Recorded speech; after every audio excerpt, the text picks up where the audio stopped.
Welcome to New Mexico Black Rifle Operators Union. I'm your host, Sean. Oops. Sorry about that. Tonight I wanted to give like a white pill because we've been dealing with all kinds of crap, and I say that as a people. You look at the news and it seems like it's all bad. But I got some weird ideas this weekend that kind of were confirmed by someone I don't even know yet. Michael Malice. If you don't know who Michael Malice is, he's an anarchist, basically. But he was interviewed by Glenn Beck on his Glenn Beck podcast. And it was kind of, again, an interesting interview because Michael Malice is always interesting. But he puts out some very distinct things. And I highlight this picture right now. If you don't, the picture at the left right now is the risk of danger, right? This is from Fox News, but this is actually a riot that's going on in Austin, Texas. And, I'm bringing up good news and I'm showing you a picture of a riot. Why is this a good thing? Well, to be blunt, our disunited United States is actually a good thing in that they are not ever going to be able to organize enough to come after a group of people.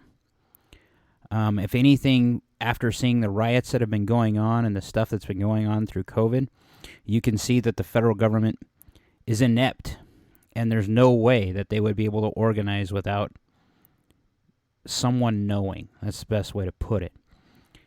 And I still believe in my deepest heart of hearts, even though people still will call this a statist idea, that the American people have yet to be tapped when it comes to extreme conditions. We have yet to see anything like what's been going on or what went on during World War II. We have a lot of spoiled people in the United States that have no idea what's happened in history. And that's what also leads me down this path of kind of a white pill moment of realizing that we're at a very interesting place in our life, our country's life, in that we should be demoralized. As Tim Pool keeps talking about with the demoralization, and he brings this off from a former KGB agent that was talking about how you destroy the United States and how you bring communists there. That guy is absolutely right. Yuri Bezmenov is his name. He's absolutely right on how you would do it. And it looks a lot from the outside like we've been having this happen in the United States for a long time. Until you start thinking about the historical analogs. So let's take Nazi Germany, for instance. It took years to get to 1939 when they invaded Poland and France, which started the war. And up to that point, there was not a unified German people. It wasn't up until they started invading countries that they become 100% homogeneous, or homogenous, however you want to say it, where the Nazi Party was the party, and everyone kowtowed and bowed down to them. And while it seems like that is happening a lot more and more in the United States, we still haven't got there yet. There's still enough people that were taught to be self-thinkers. There's a cult on both left and right, and you can show facts until the cows come home to these people, and it won't matter. That's part of that demoralization. They quit, the people that are in a cult or totally demoralized do not recognize facts for what they are. That's why people right now still are denying that the COVID shot didn't do nothing really. It may have lowered your suffering, but it really didn't prevent, as sold. It wasn't a preventative. It didn't stop you from getting the infection. And I would say it's debatable to say whether or not it helped you with anything. So that's where I'm going with this divided country. If Germany had been as divided as the United States is right now, there's no way they would have had the power to put people on cattle cars or in cattle cars. And that's where we're at in the United States. We're still pushing each other around, but there is a dramatic change that would have to take before we got there. And with all the stuff that they keep pushing down on us, on the American people, this is the white pill moment I'm talking about. We have new innovations now. If they were so successful, and when I say they, I'm not talking about some conspiracy about religious, I'm talking about the government, basically. If the government was so successful, they would have stifled 100% of the innovations that have happened. Enter things like Rumble. Enter things like Truth. Enter things like Getter. There are people getting the word out one way or another about their feelings, whether it's left or right. You look at Mastodon Protocol. That's where the left when Elon left Twitter when Elon bought Twitter. They're finding out that the Wild West of the internet is probably not very conducive to their woke ideology. Media access has changed. There was a point in time, in the 50s, 40s, 50s, and 60s, even the 70s and 80s, if you manipulated the news enough, no one got the other side of the story. But we're seeing more and more that people are seeing the other parts of the story. Look at what happened in Ohio with the train wreck. No one believes the EPA because after 9/11 we saw it. We can't trust the government. And when I say this, I'm not trying to bash on the government 100% of the time. Kind of am, but kind of in a different way.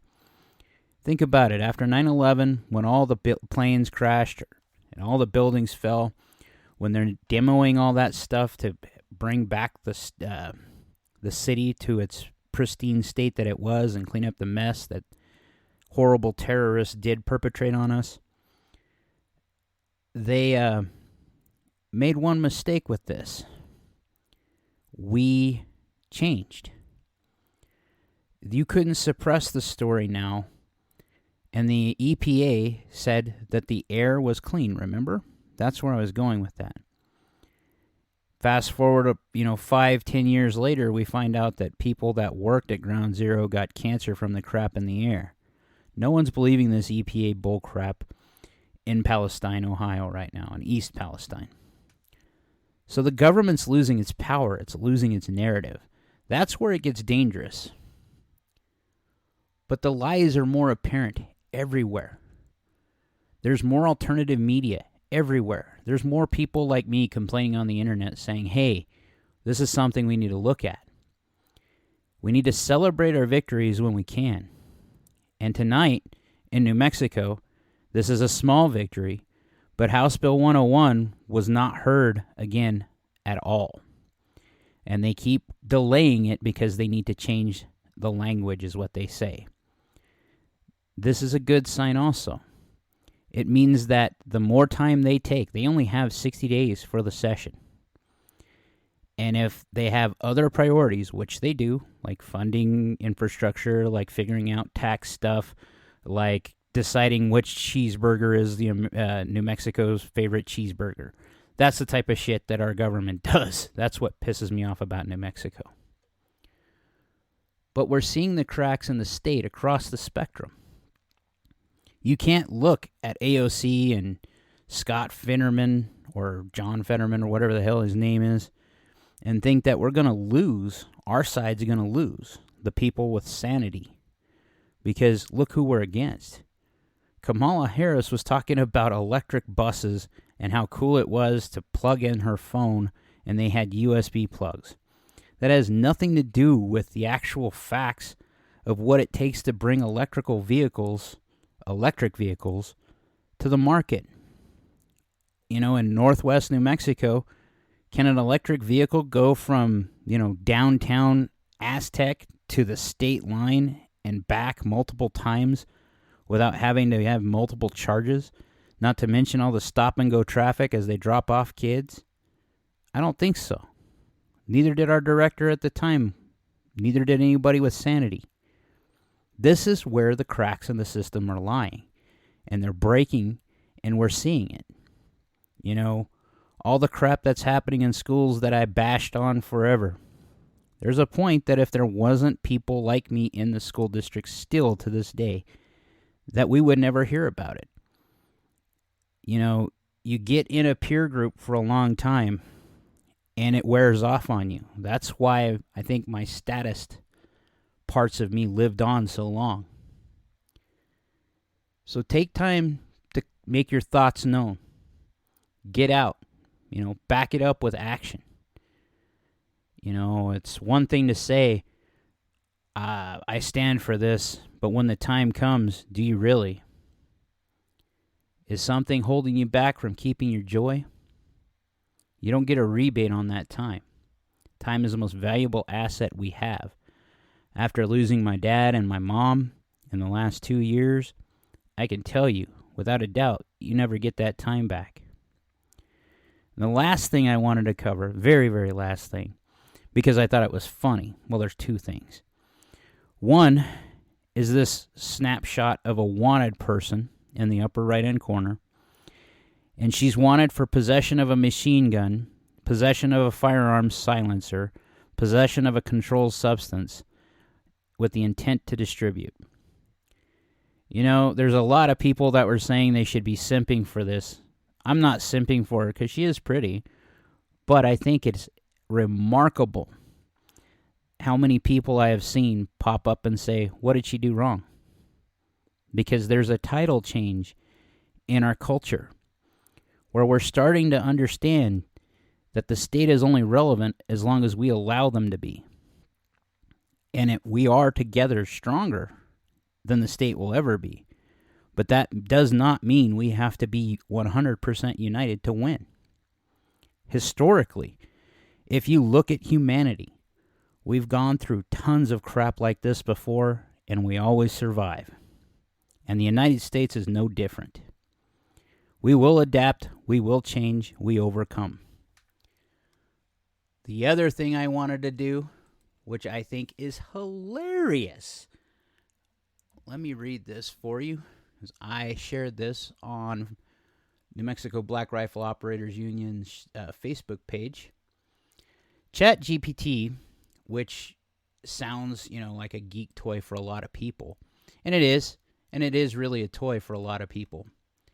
But what is interesting about it is how based ChatGPT is. And I actually shared it as me. Oh, so you guys wouldn't even be able to see it then. Let me get to it there. So pardon me as I find it, because it is hilarious. It's a poem that ChatGPT wrote about the war on guns and how unsuccessful it would be. And it was scary to a lot of people on the left.